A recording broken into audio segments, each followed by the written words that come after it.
know how back in the day when you get out of school or something and you're like a little kid, you get home and you call your parents.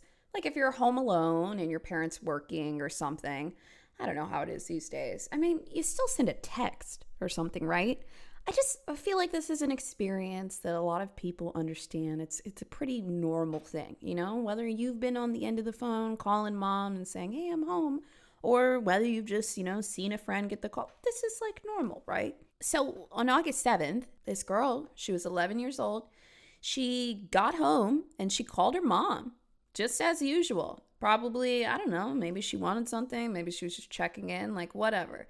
So she's talking on the phone, she's talking to her daughter, and she's just like walking through the office, gets to the lower level. She comes through the double doors, and there's this lady.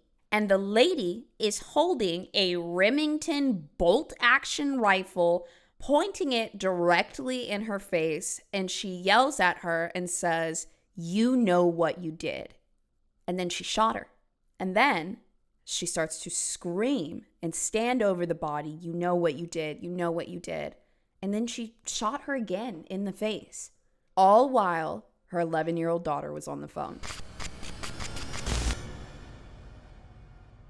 It's another week, another Sinister. And look, if you're new here, we dive into true crime cases, and I need to know why it happened, okay? I need to know. There's some kind of survival mechanism in my brain that makes me watch true crime because I don't want other humans to harm me, and I need to know the signs. So if you're anything like me, maybe you like this show, who knows? But somebody left this comment the other day. This made me feel pretty seen. It was from Jennifer. Thank you, Jennifer. Jennifer said, I saw this elsewhere and I thought it fit with the Sinister stories. Quote, the reason why it's so important to humanize villains is not to condone their actions. It's so that you can realize that given the right circumstances that you can become a villain too. And that is what some people cannot handle. And I just love that Jennifer pointed that out because I've always said the entire point of this show is not to feel bad for killers.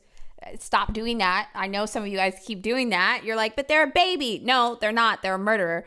I've always said that the whole point of this show is, listen, there's 1 million people that are subscribed to this channel right here. And as much as I would like to believe it, not all of us are picture perfect. So if there's ever anything in these stories that you're like, oh my God, I do that. Or, oh my God, that happened to me. I hope you look at that and I hope you explore it. And also, I hope you don't fucking kill anybody. And listen, if you're not feeling true crime this week and you still want to hang out with me, I also have another podcast on my third channel. It's called I Got Nothing. It's on BOZE's Break Room. It's literally just me talking to a wall for 30 minutes. So like if you want to hang out and have something a little more lighthearted and you can't do true crime, totally get it. I'm over there on the third channel. You can find me there. But really quick, a sponsor. Some of you guys aren't taking care of yourself, okay? You know, if you're anything like me, maybe it's the low self-esteem thing and you think you don't matter, so you're not worthy of any type of care, and you need care. You need to go to the doctor. You need to go to the dentist. You need to go to the doctor. You need to go to the, I don't know, psychiatrist. And you can do that with ZocDoc, okay? If you have anxiety and low self-esteem, I know you ain't going to the doctor, and you need ZocDoc. It makes it so much easier for us because the last thing I want to do is go on my insurance website, type in like what kind of doctor I need to see, and then look, the last thing that I want to do with this level of anxiety is to go to my insurance website, figuring out what my insurance is, what my login is, trying to find a provider that takes my insurance, and then call in the office. I'm running out of breath just talking about it. It's exhausting, right? I don't want to call the office. I don't want to talk to you. I want to schedule it on my phone with the ZocDoc app. ZocDoc is amazing. Depending on the areas you're in, you can sometimes get care within 24 and 48 hours. And not only can you get the care quickly on a schedule that works for you, but it can be in network with your insurance. All you got to do is select it from a drop-down list, and they will show you tons of providers with availability ready to see you and take that little insurance card. Right inside the app, they've got all their reviews, their locations, their specializations, what insurance they take. Yeah, it's all right there. And I know you're like, this is too good to be true. Look, girl, it's 2024, okay? We have modernized things, but it's up to you to get on the train and do it. So even though it's free, I still urge you, use our code, okay? It's ZocDoc.com/Sinister. Look, help me out, okay? I'm helping you out. I'm helping you finally get into the doctor a little bit. You help me out. Type in those couple of words, right? Download the app, schedule an appointment that you need to today. It's incredibly flexible. It's incredibly easy. And honestly, it's just something we all need to do. That's ZocDoc.com/Sinister. Now, take a look at this. I can't take back that day. I wish I could. But I can't. I don't know how to explain it, but there is just something so unhinged about Jody Herring's voice. I've seen a couple different videos of her, like post-interrogation or something. She's got like this depth and squeakiness that just makes you go like, oh my God, like, are you okay? And granted, yes, she's upset in that video. She's being sentenced for a quadruple homicide. But just in multiple things I had seen of her, she is just so not okay. And there's something so haunting about her yelling at this lady, which we're going to discuss here in a moment, in her final moments, in that terrifying, unhinged kind of voice yelling, you know what you did. Like, there's really just things about this case that creep me out a lot.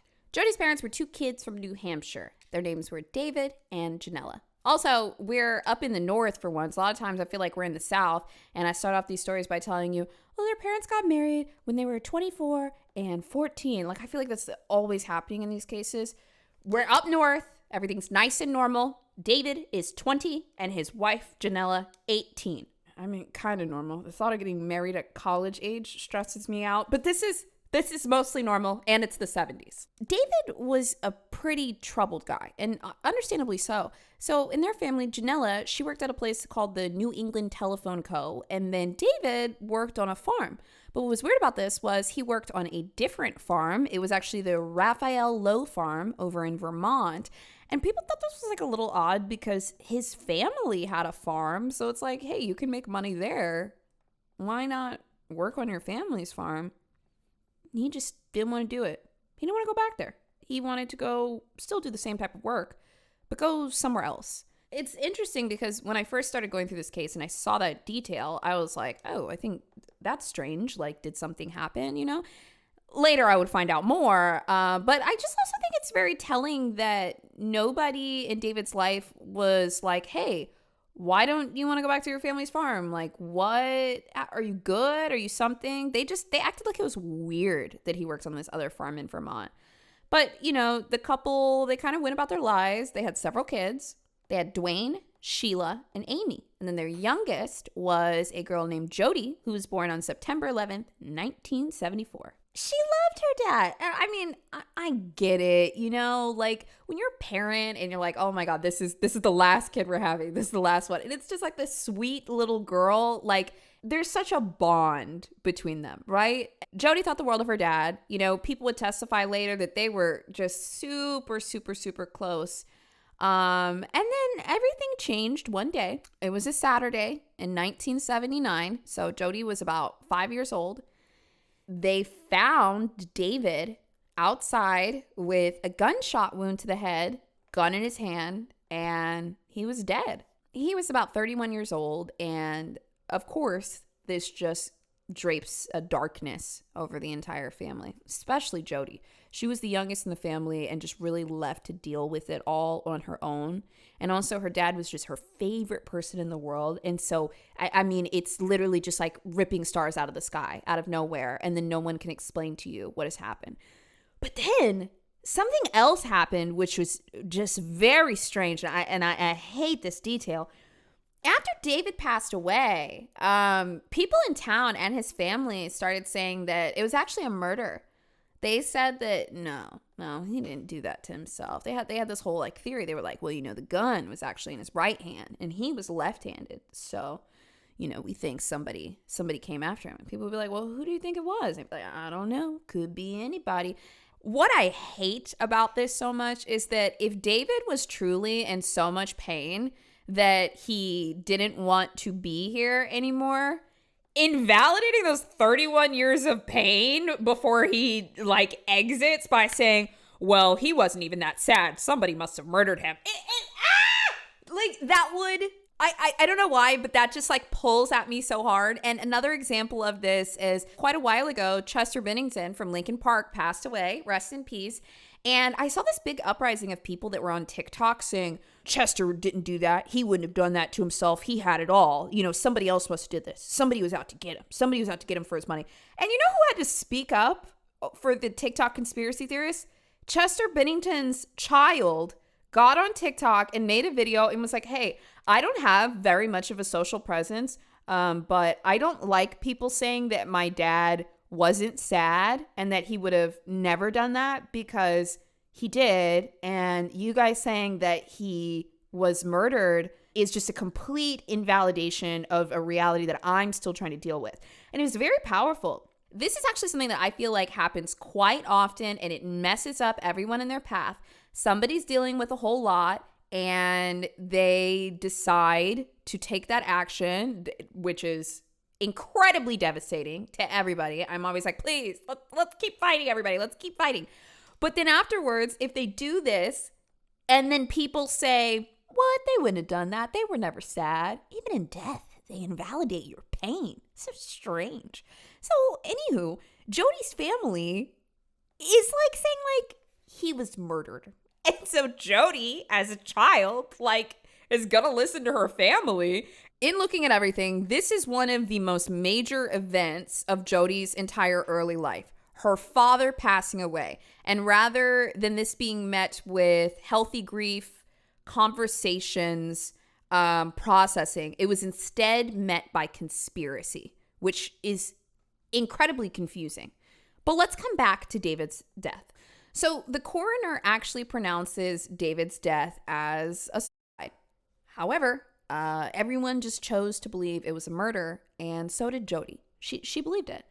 And so they're dealing with this, and Jody's really got nobody to lean on, because, man, her mom was such a piece of shit that she and her brother out of the house when they were 10. Jody's mom had this other guy that she had already married. It was her new stepdad, and they were so mentally and physically abusive. They were beating up on the kids. She had a brother too named Dwayne. Dwayne's about 13. They're beating up on the kids all the time. And then eventually Jody's mom and her new stepdad are like, we don't like you guys anymore. Bye. And they kicked the 13-year-old boy out of the house. And then Jody, who was about 10 or 11 at the time, beat him up and then kicked him out. Who kicks out their 10-year-old child? Who kicks out their 10-year-old daughter, their 13-year-old son? Like, who does this? So once again, we're only from 5 years old to 10 years old with Jody, but there's so much confusion, right?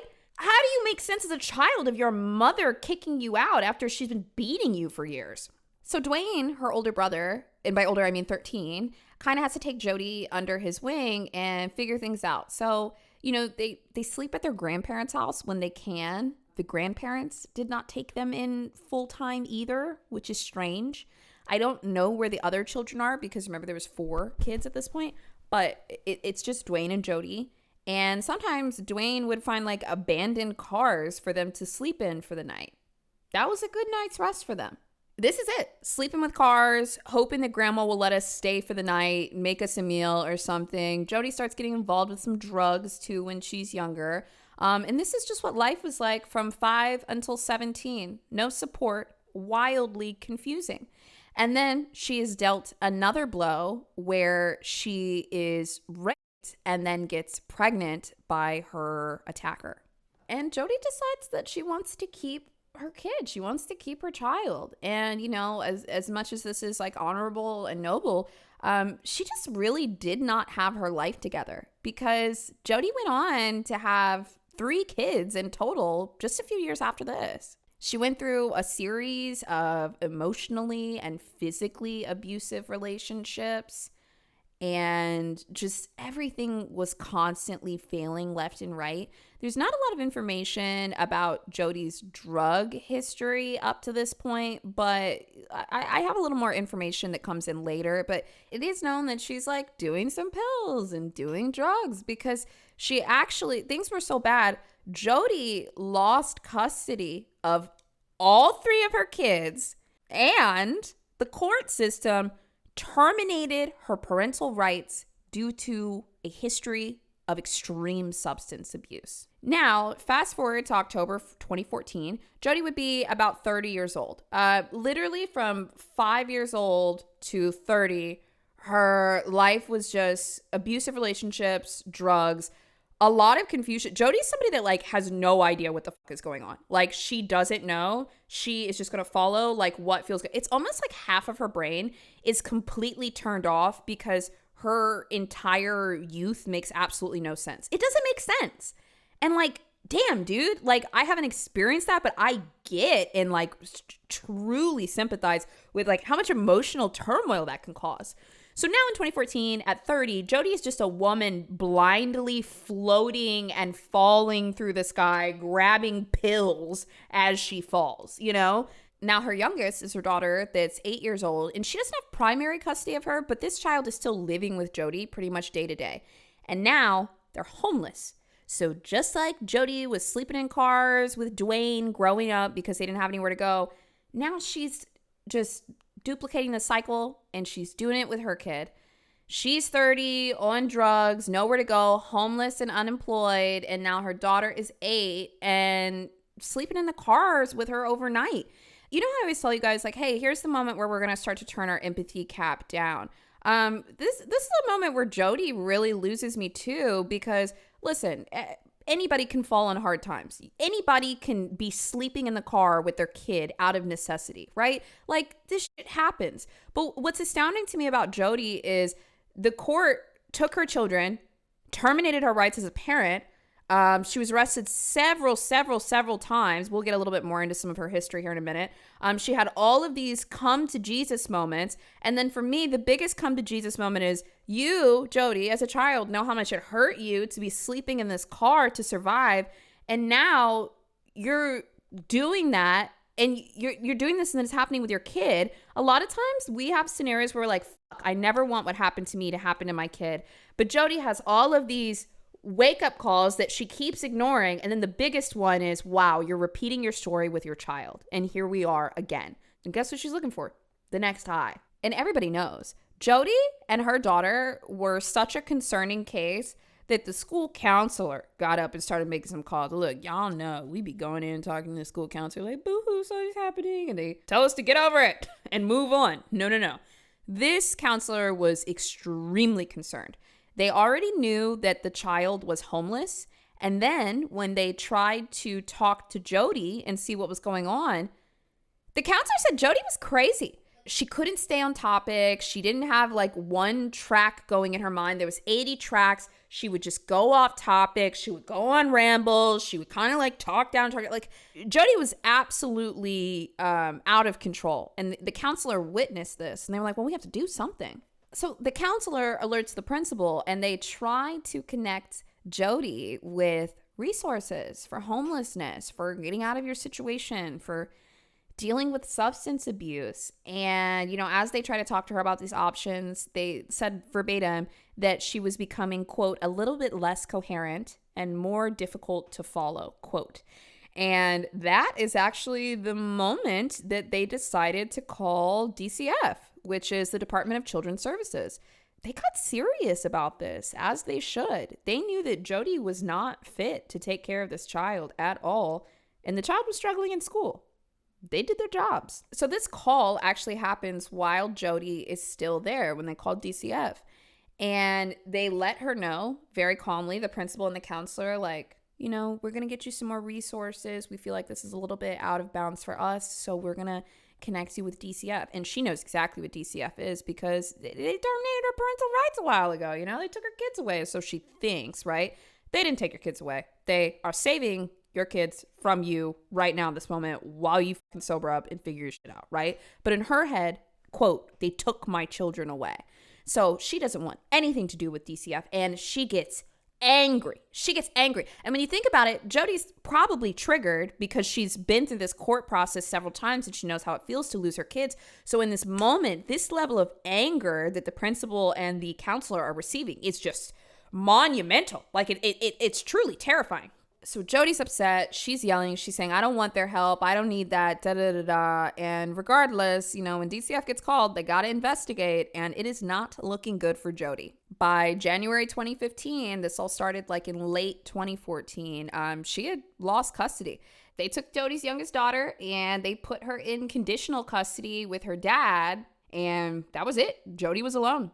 DCF had taken her child in January of 2015, and by May, she had just completely like faded out. I mean, she was just up and down, up and down, up and down for months and months and months, all the way leading up to her deciding that she didn't want to be here anymore. And she tried to take her own life.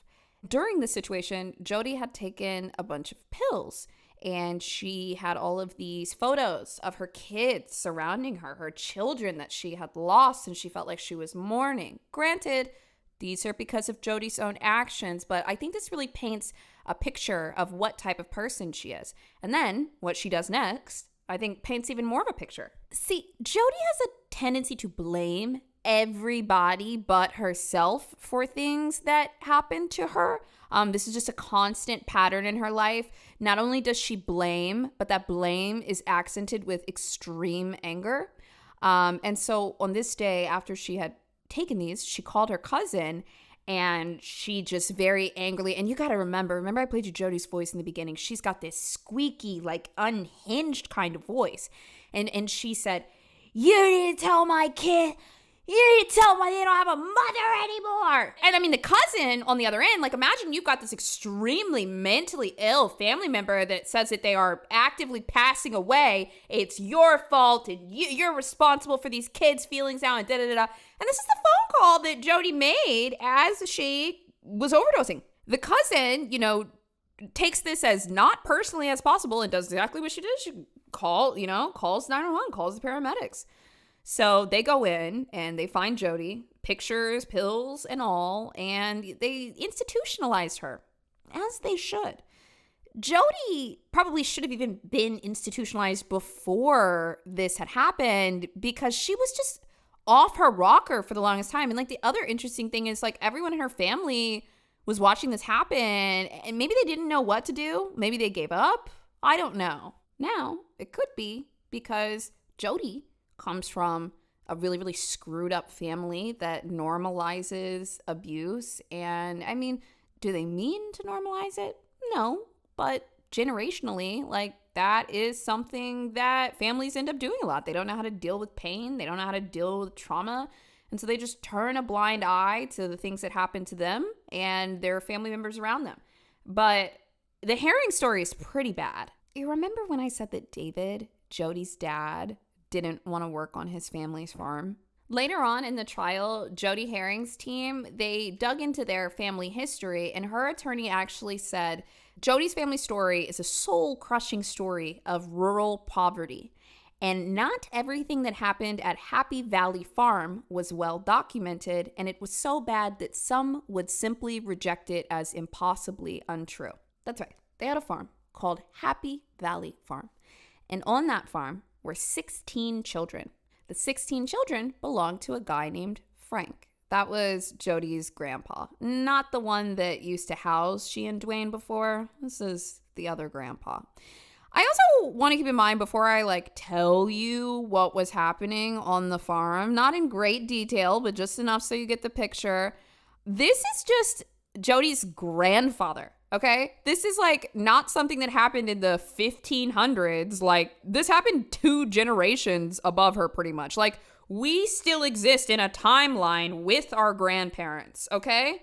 Now, I just want to be clear on this. Frank is the grandfather that owns the farm. Frank is David's father. David is Jody's father, okay? So David, Jody's father, the one that is now passed, he's on this farm. Frank was an incredibly sadistic man. And also, let me just say, when I first looked into this, that 16 children in the mid-1900s, that was a big red flag for me. Anytime, I'm so sorry. I don't even know if I'm going to upset anybody here. I don't see no reason to have no damn 10 children, okay? And sure, maybe it happens sometimes, but this 16 right here, this is a man that likes to make copies of himself. Whenever you see an unhappy wife or woman that's just been thrown to the wayside and she's not somebody that's I love having kids, I love being a mother, I love carrying. Some people do that, If she's depressed and she's got 15 kids and the husband is abusive and happy and running around, he making little copies of himself, okay? Now, not only that, but Frank made little copies of himself, and then he abused them mentally, physically, and sexually. He raped all 16 of his children. It would come out later in the trial that David was the one that was getting the brunt of it. He was the most abused out of all of the siblings. And people just stood by and watched, It's like, well, better him than me, because Frank is crazy. I have gone through so many cases. I've read so much messed up stuff in my entire life. A man that is neglecting his wife, expecting her to have more children because she won't in the picture, Like, how is he assaulting 16 children and mom doesn't know? No. She was neglected, abused, like she's like off to the wayside, right? So Frank is controlling these 17 people with terror. Like, can you imagine what somebody would have to do to control 17 people like that and abuse them physically and sexually? Another detail that came out was Frank was very much abused in his childhood as well, but he went on to do it to his entire family. He also often would violate his kids at gunpoint. He would pull out a gun on his children and then he would assault them. Now, the abuse that David got was so bad that when he died years later at 31 of a gunshot wound, they ruled his death a suicide, but the mortician actually thought that David must have been in the war because the severity of the scars that were all over his body. It wasn't from a war. It was from child abuse. One of Frank's favorite things to do was to chase and attack David with a pitchfork. He would throw it at him. So David's life was being sexually abused by his father, physically abused by his father, watching all 15 of his siblings not do anything, not having much of a mother figure in the picture, and just being told, okay, you're 18 now, bye. So when you think about the pain that David dealt with in his life, it all ended with his entire family once again turning a blind eye to the abuse to the point that they made up this conspiracy, possibly, that he was murdered. In this story, I feel so sad for David. Ignored through most of his life, still tried to raise his kids as best as he could, tried to be there, tried to survive. The David piece of it all is really depressing. And don't forget, man, it happened to all the kids. Now, back to Jody. Now, where we left off, we're in about May of 2015. And this is after her attempt and she's left the hospital. But, there's something going on in Jody's life at this time. She's found love. Well, maybe. She's got a boyfriend. And her boyfriend is crazy. Her boyfriend is this guy named Henry Premont. And when I was looking through this, Henry actually got reported at one point. Oh my God, I never do this, but I have to actively look this up while I'm literally doing the show. Okay, this will tell you everything that you need to know about Henry Premont, okay? Because you're like, who's gonna date Jody? Jody's out of control. What is going on? Henry's gonna date Jody. When her boyfriend was being questioned about the murders, her boyfriend had gotten in trouble with the law because he showed up in his sister's front lawn with a loaded gun and said he wanted to do some talking, and if he was approached by law enforcement, then it would be Armageddon. He would actually tell Jody and whoever that he was going to run off and start shooting people with his guns. He had ideas of mass killings, dude. So this guy is totally unhinged. However, even Jody is too unhinged for him because they were living together in March of 2015. And he was trying to make it work, but he said that Jody was just drinking way too much and he couldn't handle it. So he kicked her out within about 3 weeks. That's when Jody attempted. But she and Henry made it through this. Henry was like, you know what? You can't stay here anymore. You can't stay on my couch, but we can still kick it and you can be my girl. So, they're still dating. And I don't know if I've been able to paint a picture of who Jody Herring is at this point, but I just imagine her life just in a constant state of falling, and just constantly. So when you combine this empty space and these weird thoughts that Jody's having with the craziness of Henry. Like, we have a problem. Now, during this time, Jody was still fighting to try to get her daughter back. Her youngest daughter was just, she was the one that she was the closest to. She thought about all of her kids, but people later testified that she was actually super, super close to their daughter.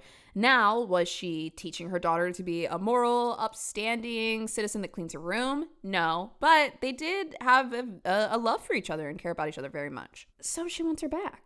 So not only does Jody have to show up to custody kind of meetings, but she's actually still trying. And she had a social worker. It was a lady named Laura Sorbel. And she had worked there for about 14 years. Everybody knew Laura. Everybody liked Laura. And look, let me tell you right now, she's a social worker. She's assigned to some of the craziest cases in the state. Like, it can be really scary and honestly not paid enough. Look up a salary for a social worker first 5 years in your city. You'll be shocked at what they have to deal with and what they get paid.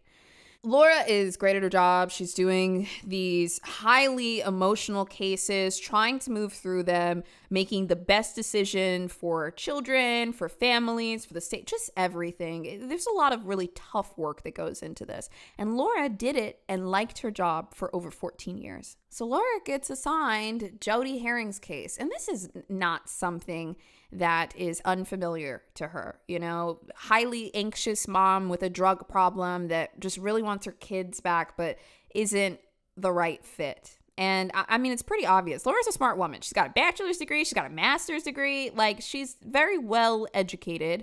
And she's been doing this for a long time. So despite Jody's pleas, and, oh, why? Her voice is very honking to me. Like, I keep, you know, despite all of that, Laura is like, girl, I cannot send these healthy children back to live with you. Like, but she's navigating it as nice as possible.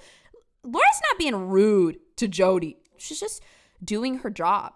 But Jody is just so furious. And this happens quite a bit, that people in custody battles start to, for some reason, see the caseworker as the problem, not the state, not themselves, not their spouse. Caseworker, which is a really scary situation. Jody is incoherent, rambling, can't keep it together, definitely not a fit mother. It's like every meeting, we just got to stamp this, like, and move on, you know? But what's so interesting about this is early on, you know, everybody's been calling DCF on Jody for years, right? But in this last instance, it was the principal and the counselor that called. But for some reason, Jody had done the blame thing again and started pointing fingers at her family again. Now, sometimes the family has to, like, testify in court, or maybe they are making calls or something. But it's like, man, at the end of the day, all of your children were taken away from you because of you, your inability to control yourself, and your drug use. And, like, this is all you. But she just can't accept it. So in August of 2015, she ends up calling Rhonda Herring, who is her cousin. Look, Jody is 40 at this point, okay? So, like, you know when your cousin is crazy. Like, you may not want to answer, you know, but, like, okay. So Rhonda answers, and of course, Jody's freaking out. It's 8 o'clock in the morning. She's, like, been up all night, like, doing drugs or something. And she says, you guys need to stop calling DCF or I'm going to blow your fucking brains out.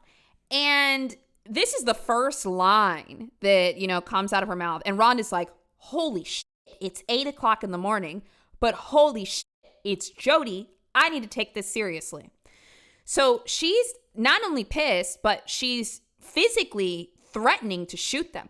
It's also interesting to me that her father passed away from a gunshot wound to the head. So just this theme of gun violence and having control of the gun violence and dominating the thing that hurt you, like saying something about, like, their brains coming out when her dad was shot in the head. It's just all very interesting to me. But, you know, psychobabble aside, she's threatening to kill her family, and she's blaming them for the loss of her children, which is very serious. So this one is at 8 a.m. Jody is left unattended. Then at 2:56 p.m., she would go on to call her brother, Dwayne, and Dwayne didn't answer. So she starts to leave him voicemails. And she said, If you think anything of your sister, you'll get a hold of me right now. He still doesn't call back. He doesn't answer. 4 minutes later, she calls again, and she said, watch the news. Then you'll wish you had gotten a hold of me sooner. He knows his sister's off, and I think he really cared about her, but she's just completely out of control, and people have tried to help, you know? Well, watch the news. What did she mean by that? It's one of the biggest indicators of premeditation I've ever heard. Because what Jody did next brings us back full circle to the story that I told you in the beginning. Laura, the social worker, was on the phone with her daughter and leaving the office at the end of the day. It was 4:45. She was off of work just a little bit early. And while she was on the phone with her daughter, coming downstairs, Jody was out in a car in broad daylight. Everybody saw this. And she was screaming. She was in her car, windows up, just blood curdling, screaming. But she's not hurting nobody, so nobody did anything. They just all noticed. They said it in the testimony later. But Laura would never hear these screams because she's still inside of the building coming out. But as she got to the doors and started to walk through, Jody ambushed her from her car. And everything went down in a matter of seconds. It was in front of multiple people. It was in the daytime. It was loud. It was shocking. She shot Laura 2 times while she was on the phone with her 11-year-old daughter. And while she stood over her body with this bolt-action rifle, she would start to scream, "They deserved it. It was my 9-year-old daughter. They deserved it. They knew it was coming." She was screaming all of these different lines nonsensically to anyone that would listen. So some civilians were able to disarm her, and Jody was taken in. It was pretty obvious what all had happened. There were multiple witnesses, and, considering Jody's file, that Laura was working on it, and just everything she screamed at the scene, the motivations were very clear. But one thing that was shocking to the officers was when she came into the police station, she was laughing, kind of calm randomly at times, just cracking jokes. And she said to them, "Did you find the other 3 yet?" She's laughing after she said this. And she said, "You guys should go pick up the other 3 bodies," which leads to what they found the next day. The next day, Tiffany Herring, who was Rhonda, the one that picked up the phone before when Jody called, Tiffany gets a ride up to her mom's house. And when she gets there the next day on August 8th, 2015, both of the doors are open. And the first thing she sees when she walks in is her mother dead in front of her. She called the police immediately, and they found the bodies of both of Jody's cousins. Inside this house lived Rhonda, Regina, and Julie. Rhonda and Regina were sisters and Jody's cousins, and Julie was their mom.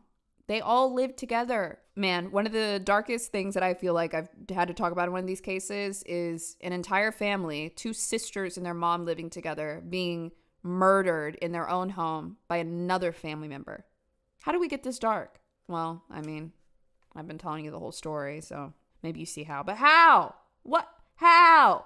Now, this is all happening in a house the next town over, but they phone back into the police that are at the station with Jody, and they're giving him all the information that they can. So in the interrogation room, one of the officers asked Jody, "Okay, well, I know that you have representation now, so whatever you want to tell me is okay. Anything you don't want to tell me is fine." And she said, "Did you find the other 3? And he said, "Well, if you want to talk about that, we can talk about that, but you don't have to." And her only response was, "Well, they fucking deserved it." To me, her rationalization for her own actions, other people, anything, is just so messed up. And I don't know if it was the drugs or the early life confusion from a catastrophic event. It's flawed. It's everyone's fault but myself. I can't control everything. I am the victim. I am the victim. I am the victim. That's like her mindset. This part's also crazy. So after the interrogation, they put her in her jail cell, and there was footage of her like laughing and clapping and saying they fucking deserved it, quote. And then also there were a couple of moments where she mocked her victims' last moments by saying quotes like, oh no, Jody, please don't. Like, she was repeating this and reliving it in her cell. It's like not like a revenge fantasy. It's like thinking back on the revenge or something and just indulging in it in some capacity. And the other thing that is like so scary is Regina, her cousin, when Jody came in and killed Julie and Rhonda, Regina ran upstairs and barricaded herself in a room. So that means that she listened to her sister and her mother being murdered while her cousin was coming upstairs. And ultimately, she did end up murdering her too. So Jody mocking the things that they said before they were murdered is, we got a couple screws loose. I don't think we have any screws left. I don't think we have anything to screw the screws into. I don't. The trial came up fast, and normally I would say something like, the evidence was overwhelming. I don't even have to say that. Jody did it, and everyone saw it, okay? Really, what we're trying to do at this point is prove premeditation. And it was pretty easy, because 1, Jody had made a hit list, and 2, she had actively tried to get a gun before from a gun shop, and they denied it because they did a background check on her. And when she couldn't get that gun, she stole one from her boyfriend, Henry. It's not like this was just impulsive or we don't know why this happened. No. This was calculated and it was premeditated. So this crime happened in August of 2015. And by November of 2017, we are just getting through the trial. Guilty. Of course, everybody saw it. She pled guilty. We know she did it. But at sentencing, you're not going to believe what Jody said. Jody said in response to, how do you feel? Do you have remorse? Why did you do it? Why did you commit this quadruple homicide of 4 innocent women, 3 of which you were related to? Jody said, I want everyone to be sitting down. If you're standing, I want you to sit on the floor. If you're driving, put a grip on to something. Jody said, I'm very sorry. I can't take back that day. I wish I could, but I can't. I handle my stress just differently than anyone else does. I have no further commentary on that statement. In fact, your turn. You're the YouTuber. What commentary would you have for that fucking statement? Quote, I handle my stress so differently than anyone else does. You do it. Take it away, because I can't. And this quote happened around the time of that video that I showed you in the beginning when she's like, I can't stand this lady's voice. It's scary. There's something about her voice, and I played you one clip earlier, but if you look up some other clips about Jody, even when she's just talking, you hear it.